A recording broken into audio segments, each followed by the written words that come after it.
সুন্দর বিরিয়ানি। এটা কোথাকার বিরিয়ানি? এটা হচ্ছে দা অমল শাহ বিরিয়ানি। দা অমল শাহ বিরিয়ানি। এই যে অমল শাহ বিরিয়ানি এনেছে, স্যালাডটা দিয়ে সাজাও। হ্যাঁ, খুব সুন্দর গন্ধ, বিরিয়ানিটার গন্ধটাও কিন্তু এটা খুব শ্রীনগর সুন্দর। গেটে এটিএম এর পাশে। খুব সুন্দর বিরিয়ানি।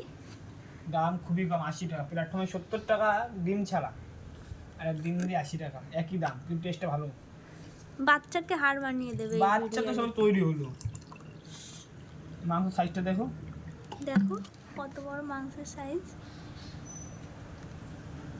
কম পয়সায় সবচেয়ে হাবড়ার চালগুলো দেখো কি সুন্দর ঝুরো ঝুরো, দেখেছো? হাবড়ার বুকে সব থেকে কমের সুন্দর বিরিয়ানি। সুন্দর বিরিয়ানি। 10 টাকা বেশি দিয়ে এই বিরিয়ানি 10টা খাও। বেশি হলে ডিম তো দিচ্ছে। হ্যাঁ, সেটা দিচ্ছে করে। এই যে খাটাচ্ছে। হুম